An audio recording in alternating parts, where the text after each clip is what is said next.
ವೀಕ್ಷಕರೇ ನಮಸ್ಕಾರ. ಲೋಕ್ ಡೈರೀಸ್ ಚಾನಲ್ಗೆ ಸ್ವಾಗತ. ಇಂದಿನ ವಿಷಯ ಸ್ವಲ್ಪ ವಿಚಿತ್ರವೂ ಸ್ವಲ್ಪ ಕುತೂಹಲಕಾರಿಯೂ ಆಗಿದೆ.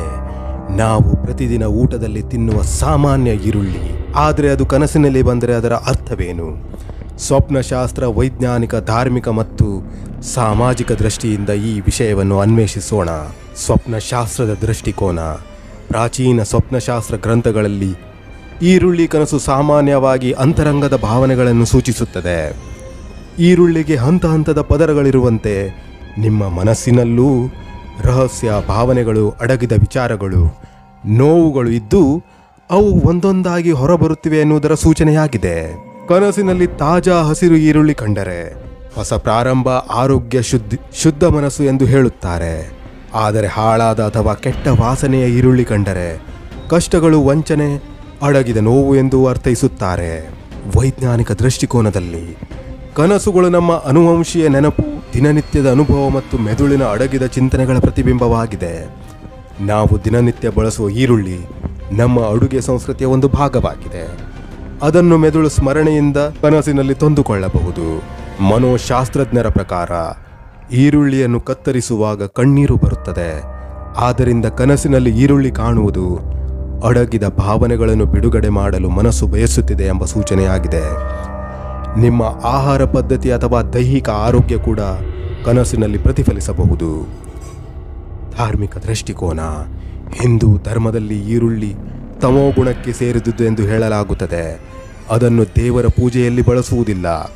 ಆದ್ದರಿಂದ ಕನಸಿನಲ್ಲಿ ಈರುಳ್ಳಿ ಕಾಣುವುದು ಇಂದ್ರಿಯಗಳ ಶಕ್ತಿ, ಭೌತಿಕ ಆಕಾಂಕ್ಷೆಗಳು ಹೆಚ್ಚಾಗಿರುವ ಸೂಚನೆ ಎಂದು ಕೆಲ ಪಂಡಿತರು ಹೇಳುತ್ತಾರೆ. ಕೆಲವು ಧರ್ಮಗಳಲ್ಲಿ ಈರುಳ್ಳಿಯನ್ನು ಕನಸಿನಲ್ಲಿ ನೋಡುವುದು ಸತ್ಯ ಬಯಲಾಗುವುದು, ಮರೆ ಮಾಡಿದ ರಹಸ್ಯ ಹೊರಬರುವುದು ಎಂಬ ಅರ್ಥದಲ್ಲಿ ವಿವರಿಸಲಾಗಿದೆ.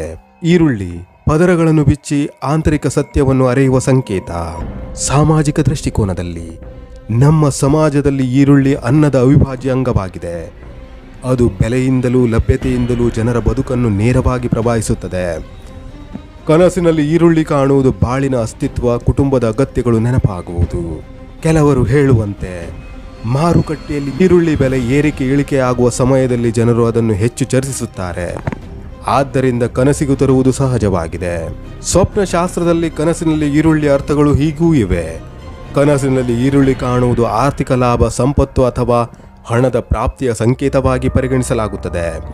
ಇದು ಕೆಲವೊಮ್ಮೆ ಕಠಿಣ ಪರಿಸ್ಥಿತಿಗಳು ಅಥವಾ ತೊಂದರೆಗಳನ್ನು ತೋರಿಸುವುದಾಗಿ ವ್ಯಾಖ್ಯಾನಿಸುವುದು ಇರುವುದಾದರೆ, ವ್ಯವಹಾರದಲ್ಲಿ ಏರಿಳಿತ ಅಥವಾ ದೊಡ್ಡ ಬದಲಾವಣೆ ಬರಬಹುದು ಎಂಬ ಸೂಚನೆ ನೀಡಬಹುದು. ಸಹಜವಾಗಿ ಈರುಳ್ಳಿಯು ವ್ಯಾಪಾರ, ಆಹಾರ ರಂಗದ ಸಂಬಂಧ ಹೊಂದಿರುವುದರಿಂದ ಕನಸು ಸ್ವಪ್ನಶಾಸ್ತ್ರದಲ್ಲಿ ವ್ಯಾಪಾರ ಸಂಬಂಧಿತ ಶುಭ ಸೂಚನೆಯನ್ನೇ ತರುವುದಾಗಿ ಹೇಳಬಹುದಾಗಿದೆ. ಇಬನ್ ಸಿರಿಸ್ ಅವರ ಪ್ರಕಾರ ಕನಸಿನಲ್ಲಿ ಹಸಿರು ಈರುಳ್ಳಿ ನೋಡಬೇಕು, ಅದೃಷ್ಟಕಾರಿ ಎಂದು ಹೇಳಲಾಗಿದೆ. ಕೆಲವು ಸ್ವಪ್ನಶಾಸ್ತ್ರಗಳಲ್ಲಿ ಈರುಳ್ಳಿ ಪಾತ್ರವು ಜೀವನದಲ್ಲಿ ಸತ್ಯವಂತಿಕೆ ಮತ್ತು ಪರಿಶುದ್ಧತೆಯ ಸಂಕೇತವಾಗಿ ಕಾಣಬಹುದಾಗಿದೆ. ಸ್ವಪ್ನಶಾಸ್ತ್ರವು ಕನಸುಗಳಲ್ಲಿ ಕಾಣುವ ಪ್ರತಿಯೊಂದು ವಸ್ತುವಿನ ವಿಭಿನ್ನ ಅರ್ಥಗಳನ್ನು ಸೂಚಿಸುವುದರಿಂದ ಕನಸಿನ ಹಿನ್ನೆಲೆ, ಅನುಭವ ಮತ್ತು ಪರಿಸರದ ಸನ್ನಿವೇಶಗಳನ್ನು ಗಮನಿಸಿ ಅರ್ಥ ಮಾಡಿಕೊಳ್ಳುವುದು ಬಹುಮುಖ್ಯವೆಂದು ತಿಳಿಯಬೇಕಾಗಿದೆ. ಶಾಸ್ತ್ರದ ಪ್ರಕಾರ ಕನಸಿನಲ್ಲಿ ಈರುಳ್ಳಿಯನ್ನು ಕಾಣುವುದು ಹಣದ ಪ್ರಾಪ್ತಿ, ಹಠಾತ್ ಬದಲಾವಣೆ ಅಥವಾ ಕಷ್ಟಗಳಿಗೆ ಎದುರಿಸುವ ಸೂಚನೆ ಎಂದು ವ್ಯಾಖ್ಯಾನಿಸುವ ಕೆಲವೊಂದು ಉಪನ್ಯಾಸಗಳು ಇವೆ. ಕೆಲವು ಜ್ಯೋತಿಷ್ಯ ಶಾಸ್ತ್ರಗಳ ಪ್ರಕಾರ ಕನಸಿನಲ್ಲಿ ಈರುಳ್ಳಿ ಕಾಣುವುದು ವ್ಯಾಪಾರಸ್ಥರು ಎಂದರೆ ಅವರಿಗೆ ಲಾಭವಾಗಬಹುದು ಎಂದು ಹೇಳಲಾಗುತ್ತದೆ. ಈರುಳ್ಳಿ ಸಾಮಾನ್ಯವಾಗಿ ಆರ್ಥಿಕ ಲಾಭ ಮತ್ತು ಉತ್ತಮ ಜೀವನವನ್ನು ಸೂಚಿಸುತ್ತದೆ. ವೈಜ್ಞಾನಿಕವಾಗಿ ಕನಸುಗಳು ಮೆದುಳಿನ ಆಂತರಿಕ ಪ್ರಕ್ರಿಯೆಗಳ ಫಲವಾಗಿದೆ. ದಿನದ ಸಂಪ್ರದಾಯ, ಯೋಚನೆ ಅಥವಾ ಅನಿಶ್ಚಿತ ಚಿಂತನೆಗಳನ್ನೇ ಕನಸು ಮುಳುಗಿಸಿಕೊಳ್ಳುತ್ತದೆ. ಈರುಳ್ಳಿ ಚಿತ್ರವು ಸಾಮಾನ್ಯವಾಗಿ ವ್ಯಾಪಾರ, ಆಹಾರ ಅಥವಾ ಬೇರೆ ಸ್ಪಷ್ಟ ಆಸಕ್ತಿಗಳನ್ನು ಪ್ರತಿನಿಧಿಸಬಹುದು. ಸಾಮಾಜಿಕ ದೃಷ್ಟಿಕೋನ. ಈರುಳ್ಳಿ ಭಾರತದ ಹಾಗೂ ಭಾರತೀಯ ಸಮಾಜದಲ್ಲಿ ಪ್ರಮುಖ ಆಹಾರ ಪದಾರ್ಥವಾಗಿದೆ. ಕನಸಿನಲ್ಲಿ ಈರುಳ್ಳಿ ನೋಡುವುದು ಆ ಆಹಾರದ ಪ್ರಾಮುಖ್ಯತೆ, ಕುಟುಂಬ ಜೀವನ ಅಥವಾ ವ್ಯಾಪಾರ ಸಂಬಂಧಿತ ಸಂದರ್ಭಗಳ ಕನಸುಗಳಾಗಬಹುದು. ಸಮಾಜದಲ್ಲಿ ಈರುಳ್ಳಿಗೆ ಇರುವ ಮನಸ್ಥಿತಿ ಅಥವಾ ಅನುಭವವು ಕನಸಿನಲ್ಲಿ ಬಿಂಬಿಸಬಹುದು. ಧಾರ್ಮಿಕ ದೃಷ್ಟಿಕೋನದಲ್ಲಿ ಕೆಲವು ಧರ್ಮ ಮತ್ತು ಶಾಸ್ತ್ರಗಳಲ್ಲಿ ಕನಸನ್ನು ಭವಿಷ್ಯದ ಸೂಚನೆ ಅಥವಾ ದೇವರ ಸಂಕೇತವಾಗಿ ನೋಡುತ್ತಾರೆ. ಈರುಳ್ಳಿ ಹೇರಳವಾಗಿ ಹಣ ಅಥವಾ ಸಂಪತ್ತನ್ನು ಸೂಚಿಸುವ ಸಂಕೇತ. ಇದನ್ನು ಕೆಲವು ಧಾರ್ಮಿಕ ಗ್ರಂಥಗಳಲ್ಲಿ ಹೇಳಲಾಗಿದೆ. ಆದರೆ ಇದು ವಿಭಿನ್ನ ಆಚಾರಗಳಲ್ಲಿ ಬದಲಾಗಬಹುದು. ಕನಸಿನ ವ್ಯಾಖ್ಯಾನ ವೈಯಕ್ತಿಕ, ಸುಸ್ಥಿರ ಮತ್ತು ಸಂಕೀರ್ಣವಾಗಿದೆ. ವೈಜ್ಞಾನಿಕವಾಗಿ ಕನಸುಗಳು ಯಾವುದೇ ಭವಿಷ್ಯದ ಸೂಚನೆಯಲ್ಲ ಹಾಗೂ ಸಾಮಾಜಿಕ ಮತ್ತು ಧಾರ್ಮಿಕ ದೃಷ್ಟಿಕೋನ ವಿಭಿನ್ನವಾಗಿರಬಹುದು. ಹೀಗಾಗಿ ಸ್ನೇಹಿತರೆ, ಕನಸಿನಲ್ಲಿ ಈರುಳ್ಳಿ ಕಾಣುವುದು ಕೇವಲ ಒಂದು ಕನಸು ಮಾತ್ರವಲ್ಲ, ಅದು ನಮ್ಮ ಮನಸ್ಸಿನ ಪದರಗಳು, ಭಾವನೆಗಳ ಅಡಗು ಮತ್ತು ಸಮಾಜದ ನೆನಪು, ಧಾರ್ಮಿಕ ತಾತ್ಪರ್ಯ ಮತ್ತು ವೈಜ್ಞಾನಿಕ ಕಾರಣಗಳ ಸಂಯೋಜನೆಯಾಗಿದೆ. ಇದನ್ನು ನಕಾರಾತ್ಮಕವಾಗಿ ನೋಡದೆ ನಾವು ಏನು ಕಲಿಯಬಹುದಾಗಿದೆ? ಭಾವನೆಗಳನ್ನು ಒಳಗಿಟ್ಟುಕೊಳ್ಳದೆ ಹೊರಹಾಕುವುದು, ಜೀವನದ ಸರಳ ವಿಷಯಗಳನ್ನು ಗಮನಿಸುವುದು, ಕನಸನ್ನು ಒಂದು ಸಂದೇಶದಂತೆ ಸ್ವೀಕರಿಸುವುದು.